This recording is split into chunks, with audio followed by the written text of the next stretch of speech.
Assalamualaikum warahmatullahi wabarakatuh. Bismillahirrahmanirrahim. Alhamdulillahi rabbil alamin. Asyhadu an la ilaha illallah wahdahu la syarikalah wa asyhadu anna Muhammadan abduhu wa rasuluh. Allahumma sholli wa sallim ala hadan nabil karim wa ala alihi wa sahbihi na ajmain. Amma ba'du. Saudara-saudaraku yang mudah-mudahan selalu dalam lindungan dan ridho Allah Subhanahu wa Ta'ala. Manusia diciptakan oleh Allah Subhanahu wa Ta'ala tentu ada tujuannya. Allah menciptakan manusia tujuannya agar manusia itu senantiasa dalam hidupnya beribadah kepada Allah Subhanahu wa Ta'ala. Sebagaimana firman Allah di dalam surat Al-Zariyat ayat 56. Bismillahirrahmanirrahim. Wa ma khalaqtul jinna wal insa illa liya'budun. Dan aku tidak menciptakan jin dan manusia melainkan supaya mereka mengabdi kepadaku Allah Subhanahu wa Ta'ala. Jadi kita hidup di dunia ini hanya semata-mata ditugaskan oleh Allah untuk mengabdi, untuk beribadah kepada Allah Subhanahu wa Ta'ala. Mengapa manusia harus mengabdi kepada Allah? Mengapa manusia diciptakan oleh Allah Subhanahu wa Ta'ala untuk mengabdi, untuk beribadah kepada Allah? Tujuannya untuk menjaga fitrah kita, keislaman kita. Karena manusia lahir di dunia ini dalam keadaan fitrah suci dari dosa. Manusia lahir di dunia ini dalam keadaan Islam, selamat, damai. Maka agar keislaman kita tetap terpelihara, manusia haruslah beribadah kepada Allah Subhanahu wa Ta'ala. Jadi fungsi daripada ibadah yang diwajibkan oleh Allah kepada kita tidak lain adalah untuk mempertahankan fitrahnya, untuk mempertahankan kesucian jiwanya. Sehingga pada suatu saat kita mati, kembali kepada Allah, mati dalam keadaan Islam. Sebagaimana firman Allah Subhanahu wa Ta'ala, Ya ayyuhalladzina amanu, ya ayyuhalladzina amanu ittaqullaha haqqa tuqatih wa la tamutunna illa wa antum muslimun. Hai orang-orang yang beriman, bertakwalah kepada Allah dengan sebenar-benar takwa. Dan janganlah kamu mati kecuali mati dalam keadaan Islam, yang artinya selamat, damai, fitrah, suci dari dosa. Maka agar fitrah kita terjaga, kita harus melaksanakan rukun Islam. Rukun Islam ada 5. Yang pertama, mengucapkan 2 kalimat syahadat. Yang kedua, sholat. Yang ketiga, zakat. Yang keempat, puasa. Dan yang kelima, haji. Arkanul Islam khamsatun, syahadatu alla ilaha illallah wa asyhadu anna Muhammadar Rasulullah, iqamus shalah wa ita'us zakah wa saumu Ramadan wa hajjul baiti man istata'a ilaihi sabila. Apa fungsinya syahadat? Syahadat itu fungsinya agar hati kita, hati manusia tetap suci dari kemusyrikan. Yakni agar hati kita senantiasa bertauhid kepada Allah, berzikir kepada Allah Subhanahu wa Ta'ala. Sehingga hati kita, iman kita tertanam di dalam hati kita. Kalau hati kita sudah tertanam, maka hati kita itu ada nurnya atau ada cahayanya. Karena iman itu adalah nur atau cahaya yang berada di dalam hati kita. Ketika hati kita ada imannya, ada cahayanya, maka kita tidak akan berbuat dosa. Tetapi ketika hati kita kosong dari iman, maka manusia tentunya menuruti hawa nafsu setan. Manusia itu selalu berbuat iri hati, dengki, ujub, sombong, takabur, sum'ah, ria, munafik, zalim, ingkar, dan lain sebagainya. Ini karena hati manusia pada saat itu, yaitu dalam keadaan kosong dari iman. Aku percayakin ketika manusia hatinya beriman, tidaklah akan menuruti hawa nafsunya.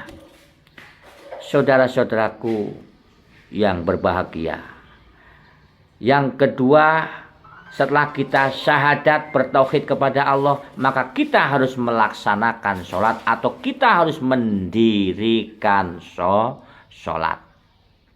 Sholat fungsinya adalah untuk mencegah atau membasmi perbuatan keji dan mungkar. Tentunya orang yang sholatnya benar, maka adabnya akan benar, akhlaknya akan benar, dan senantiasa menghindari perbuatan yang dilarang oleh Allah Subhanahu wa taala. Inna sholata tanha 'anil fahsya'i wal munkar. Sesungguhnya sholat itu mencegah dari perbuatan keji dan mungkar. Maksudnya bahwa Allah mewajibkan sholat kepada kita umat manusia agar manusia itu berhenti dari dosa, berhenti dari perbuatan keji dan mungkar, supaya manusia itu beradab kepada Allah, beradab kepada sama manusia, beradab kepada semua ciptaan Allah Subhanahu wa ta'ala. Itu sholat. Ibnu Mas'ud pernah ditanya mengenai seorang yang bisa memperlama sholatnya. Maka kata beliau, inna sholata la tanfa'u ila man ata'aha. Sholat tidaklah bermanfaat kecuali jika sholat tersebut membuat seseorang menjadi taat. Nah, kemudian di dalam hadis yang lain, yaitu Al-Hasan berkata, barang siapa yang melaksanakan sholat lantas sholat tersebut tidak mencegah dari perbuatan keji dan mungkar, maka ia hanya akan semakin menjauh dari Allah Subhanahu wa ta'ala. Abul Aliyah pernah berkata, yang artinya dalam sholat ada 3 hal, di mana jika 3 hal ini tidak ada, maka tidak disebut sholat. 3 hal tersebut yaitu 1 ikhlas, yang kedua rasa takut, dan yang ketiga zikir, ingat kepada Allah Subhanahu wa ta'ala.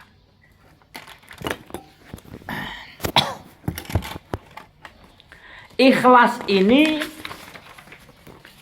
atau ikhlas itulah yang memerintahkan pada yang ma'ruf atau kebaikan. Rasa takut itulah yang mencegah dari kemungkaran. Sedangkan zikir melalui Al-Quran yang memerintahkan dan melarang sesuatu. Nah ini, kapan sholat bisa mencegah dari perbuatan keji dan mungkar? Sholat bisa mencegah dari kemungkaran jika sholat tersebut dilakukan dalam bentuk sesempurna mungkin, ya, terpenuhi syarat dan rukunnya, dan selama sholat berusaha khusyuk. Sholat yang khusyuk yang bagaimana?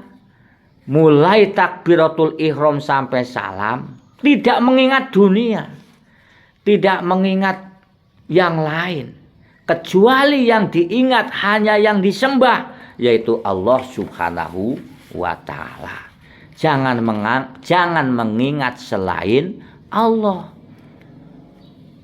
Dalam rukun qauli kita berbaca-baca doa iftitah,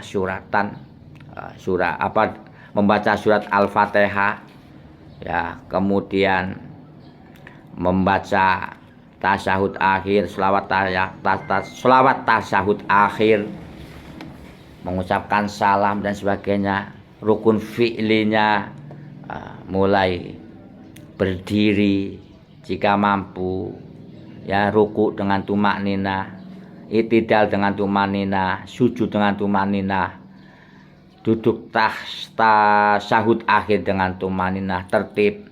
Rukun kolbi, hatinya harus niat. Ya.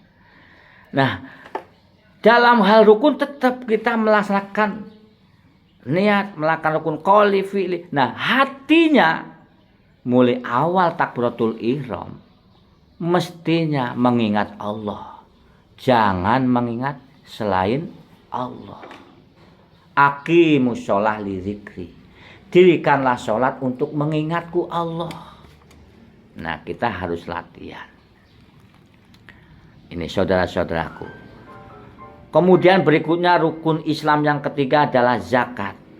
Zakat ini untuk mensucikan harta, juga untuk mensucikan jiwanya dari hawa nafsu setan, dari sifat rakus, iri hati, dengki, ujub, sombong, takabur, sum'ah, riya, munafik, zalim dan seterusnya.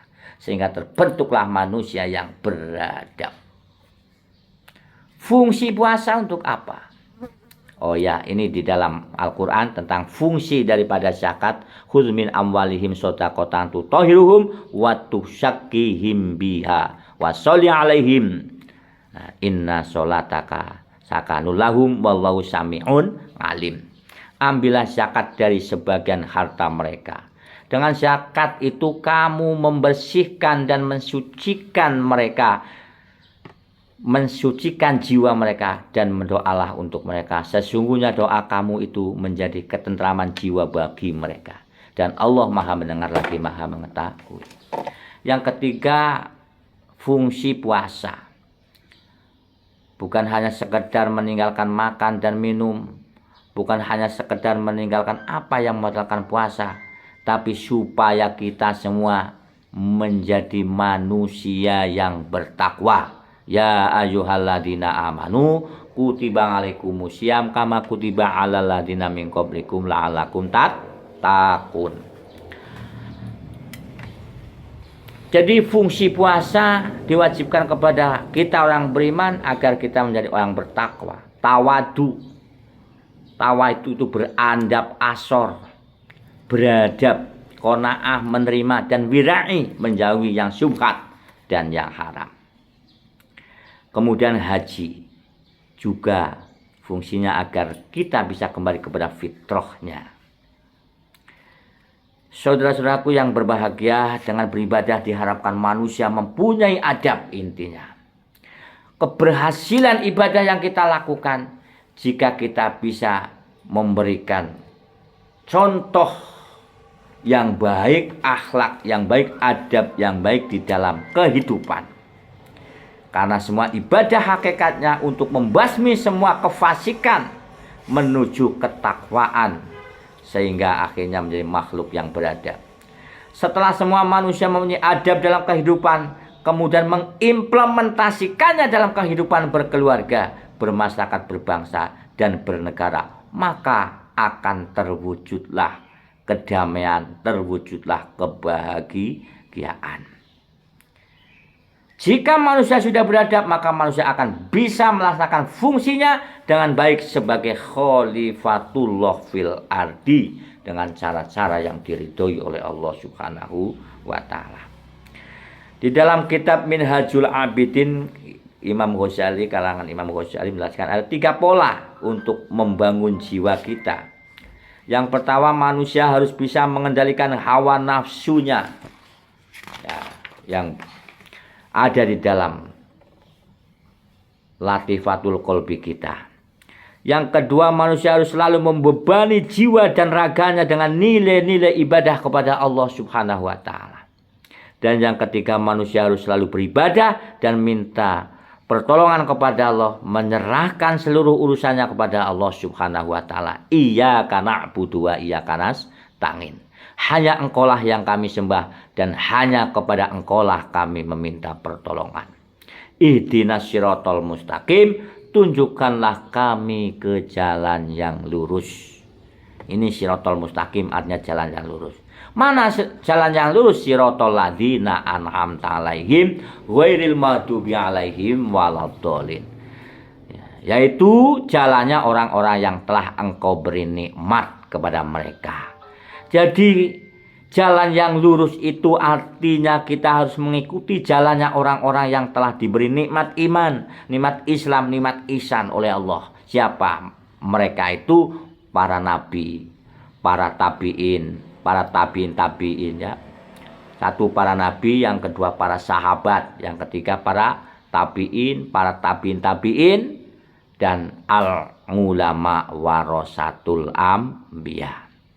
Saudara-saudaraku yang berbahagia, pertanyaan, mengapa kita pada umumnya sudah syahadat, pada umumnya sudah sholat, sudah zakat, sudah puasa dan haji, tetapi hatinya masih kotor, terkadang masih mengikuti hawa nafsunya, masih berbuat kefasikan, berbuat kemunafikan, kemungkaran, masih iri hati, dengki, sombong, takabur dan sebagainya. Maka inilah yang harus kita koreksi atau kita lakukan introspeksi diri sehingga kita menjadi manusia yang baik, manusia yang diridhoi oleh Allah Subhanahu wa taala. Jangan hanya kita terus-menerus mencari kesalahan orang lain, mengoreksi orang lain, tetapi kekurangan dan kesalahan diri kita sendiri tidak pernah dikoreksi. Semoga dengan sholat yang kita kerjakan, dengan zakat yang kita kerjakan, dengan puasa yang kita kerjakan, bisa membentuk diri kita masing-masing menjadi manusia yang beradab, manusia yang berakhlakul kalimah, beradab kepada Tuhan Yang Maha Esa Allah Subhanahu wa taala, beradab kepada sesama manusia, apapun agama, sukunya, apapun profesinya, keahliannya, mari kita saling hormat, menghormati dan menghargai dan beradab kepada seluruh ciptaan Allah Subhanahu wa taala. Demikian, semoga apa yang saya sampaikan bermanfaat, dan saya akhiri wallahul muwaffiq ila aqwamit thoriq. Wassalamualaikum warahmatullahi wabarakatuh.